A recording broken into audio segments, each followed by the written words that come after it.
Good afternoon, grinders. This is the RotoGrinders SimLabs analysis for Tuesday, February 11th. I'm Jordan Cooper, aka BlenderHD. If you want to follow me on Twitter, hit that like button on your way in the door. Give me those thummy thumbs because we're going to be talking about tonight's 4-game NBA slate on DraftKings. First thing we should do, go to the Situation Room. It's free here on RotoGrinders.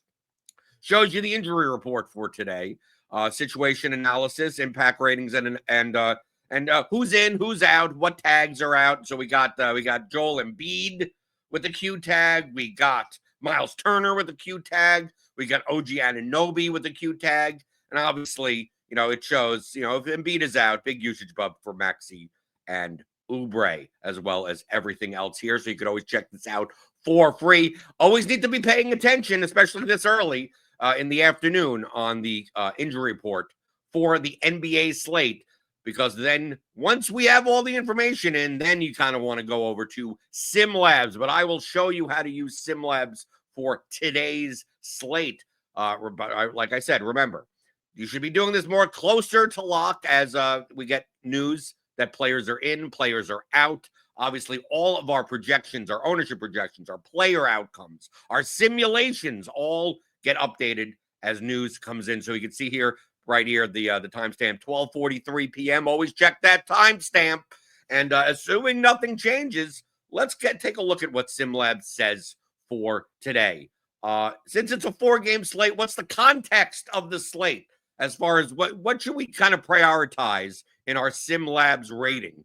Well, typically on smaller slates, I want to prioritize a little bit more correlation, although NBA correlations aren't that strong. But when there's only a few games on the slate, we may have an instance where 2 of the games blow out, right? One of the game goes vastly over its total. And since there's less games to choose from, like there may be one outlier game between the 4 that I may want maybe some more players from. Now, on a larger slate, we don't have to necessarily worry about that much. So I'm going to bump up this correlation weight up to about medium, right? Maybe a little around 30. So you could adjust these bars. You don't have to just click these. So you can adjust them any way you want. So I'm going to put correlation to be about a quarter of our score here. It's 4-game slate. I don't have to prioritize projection as much, depending on the size of the contest that we're playing. Because if we just prioritize projection, we're going to get a lot of very similar lineups to cash game lineups, right? On a 4-game slate. On a larger slate, there's way, vastly more lineups that actually do project very well that can be different from one another. But on a 4-game slate, maybe not so much. I mean, I'm looking at projections now. It's gonna be hard not to play, guys from like the Knicks. You got Towns, you got Brunson, you got like guys like Quickly, Pascal Siakam, some of these Memphis guys. Like there's not like absurd like screaming value. A lot of the stuff is in the mid range.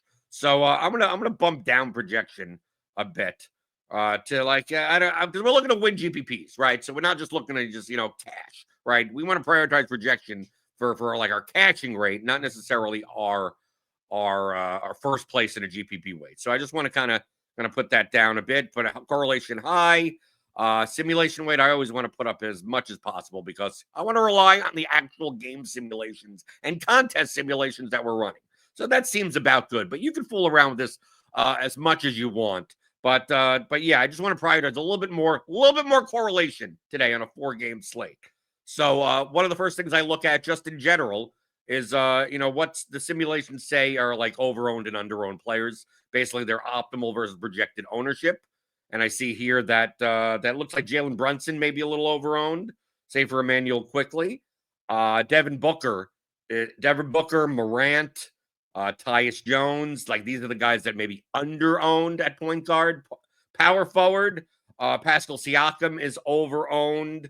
We have it as Paul George, Jaren Jackson being the more under-owned players at power forward. At center, yeah, the popular center, like Turner plays, will be a bit over-owned. Maybe the Q tag scares some people away, so maybe he won't be as owned as we think. Towns is going to be a little over-owned.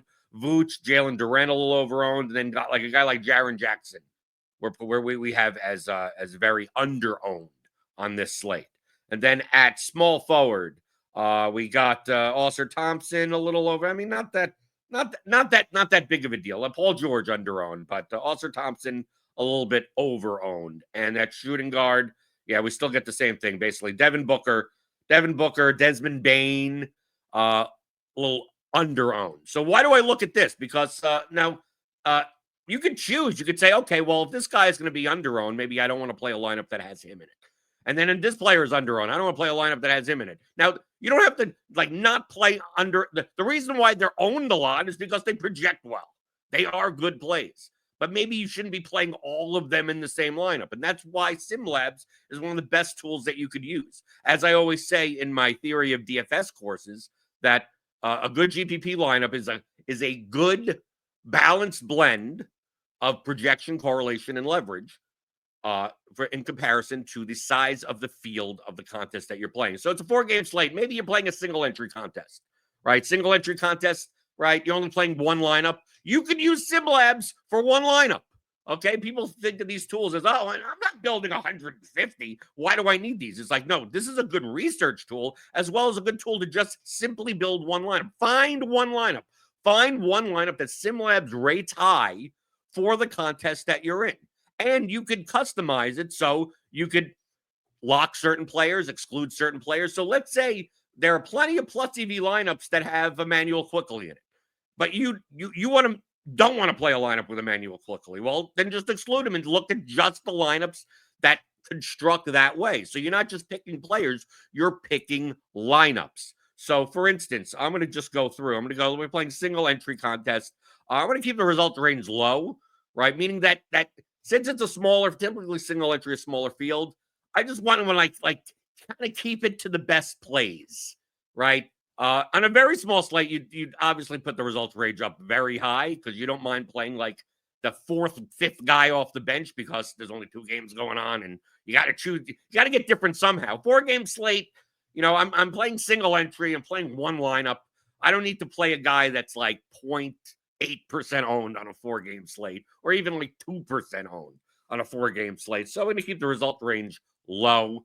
And let's see, based on what it looks like here, it looks like the SimLabs Devin Booker is going to be under-owned. And I think that's a lot due to the fact that at the point guard position, I think these guard positions, Cunningham projects well, Brunson projects well, Quickly projects well, and Booker's just kind of the odd man out at 9,500.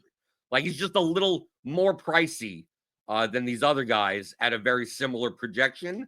And the thing is that he still projects well. Booker still projects well. We have him at 16% owned. And then Brunson is 25. Quickly is 29. Cunningham's 29. So it's not like these other guys are like way owned, 40+% owned. But maybe Booker is the leverage play. So we're gonna lock Booker in. Okay. So this is how you would use SimLabs to build, one lineup and find the lineups that you would want to play. So you're not just building it from scratch. So okay, I want to play Devin Booker.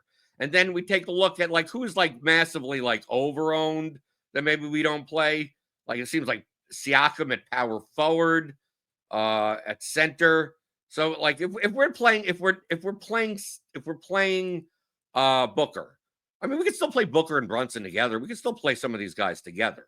Jalen Duren is 6,600. Is there anyone that's we probably don't want to play? Vince Williams, maybe. Okay, I don't think that's big of a deal. I don't know. I mean, you kind of look Towns. We want to play if we're playing Booker. Do we want to play Towns in this lineup? Because Towns 22% on. We have the highest owned players as these point guards, as Quickly as Cunningham, and maybe as Siakam. Let's take a look at a lineup. Power forward is a little bit weak today, so maybe playing Siakam, if you're going to play a little bit more contrarian with Booker, maybe a good thing. But let's exclude Siakam here and try to find the lineups that have Booker, don't have Siakam. So I just put in 20. You can put in 150. We're just looking for one. Remember, you could just use this just for one. You can save lineups in here. You could move lineups to lineup HQ if you have a combo premium package, right? So we're just looking at lineups that have Booker and Siakam for a single entry contest, low results with a little bit more correlation, right, in the advanced settings. So we see here, right, okay, the first one that comes up, we can see, okay, let's take a look in generally what these 20 lineups have ratings. 89, 84, 82, 82, 81, 79. Okay, these are pretty good. These are pretty good. Sometimes if you put in too much, you'd be like, I'm going to lock in this guy, I'm going to exclude that guy. Sometimes SimLabs comes back and your best lineup has a rating of like 20. And basically what that's saying is like, dude, SimLabs is telling you that combination of players, there's really no profitable lineups that look like that. So go back to the drawing board. But it seems here that we got one here. We got Cade Cunningham, Grady Dick, Grayson Allen, Mattis Buzelis, Isaiah Stewart, Devin Booker, Jackson, and Morant. And it seems like the Grizzlies guys are a little bit underowned. And if we're playing Booker, right? If we're playing Booker, that is the late game. If we're playing Booker and we want a little bit more correlation, we're probably going to be focusing on this Grizzlies Suns game. So I do like this. I like the first lineup first right off the bat. There are other line. Here's lineups that have multiple Grizzlies in it also. So that's kind of what I'd be prioritizing if you're choosing to play Booker like this. You could do the complete opposite. You could say I want to block in Siakam and I want to exclude Devin Booker. And maybe you're much more likely to be playing a Brunson or a Towns lineup or something like the more of the Knicks Pacers game. And you could find the lineups that have similar ratings. So it's not about players, it's about lineups. But I like this first lineup. This is the lineup. If nothing changes, that's kind of what I'd be looking for, right? We got all these players. No one, since we put in a low results range, no one is like stupidly low owned for no reason, right? 9.4% projected owned is their lowest owned guy. And if we're playing single entry contest, this is pretty good, right? 29, 21, 24, 22, 9, 16, 10, 13. This is perfectly fine. You're not going to be duped, right? We see here projection is high. Like all the bars are good. We got a good top 100 rate here, right? I mean, some of these other lineups are not that bad either, right? You still get like Jackson and Ndalma here with Booker and Stewart. If you want to play a little bit more of the Detroit game with the Bulls, and then still have Jalen Brunson in your lineup. Here's one with Emmanuel Quickly. So I mean, like these aren't bad either. So I mean, if you wanted to choose these other ones, that's perfectly fine. But I'm gonna go with the first one, right? I'm gonna take two Suns, right? We prioritized correlation a little bit, so that's why we get two Suns, two Grizzlies. We get two Bulls in Cunningham and Stewart, and I like that combination. And on the other side of that very game, you get Buzelis. So essentially, you're playing 4 guys from one game, 3 guys from another game, and then you got Grady Dick over here playing at Philadelphia. But obviously, Embiid is questionable, so a lot of this stuff will change. It may not change until we find out that Embiid is going to play it like 20 minutes before game time. But we do update SimLabs all the time throughout the day, and you can get SimLabs as part of the Combo Light package. It is the most affordable, best bang for your buck package in all of the DFS industry. For only $29.99, you get SimLabs, what I just showed you, for NBA, NFL, MLB, and PGA. So you can build all of your lineups. You can build up 150 lineups, even with SimLabs. Use that as a research tool. And in addition to SimLabs, you get all of our comprehensive tools. We get, you can use Court IQ, you can use Gridiron IQ, you can do all of our research tools, as well as our premium written content for the 4 major sports. So go check that out today. RotoGrinders.com/premium or the link in the description. I will be back tomorrow, so hit that thumbs up button on your way out the door. If you like this content, subscribe to the channel if you're new here, and go check out SimLabs. Go build your lineups with some of the best data in the DFS industry for the best price in the entire industry as well. Hit that like button on your way out the door. I'm Jordan Cooper, a.k.a. BlenderHD. Follow me on Twitter at BlenderHD, and come back to RotoGrinders for everything you possibly need for daily fantasy props and pick'em.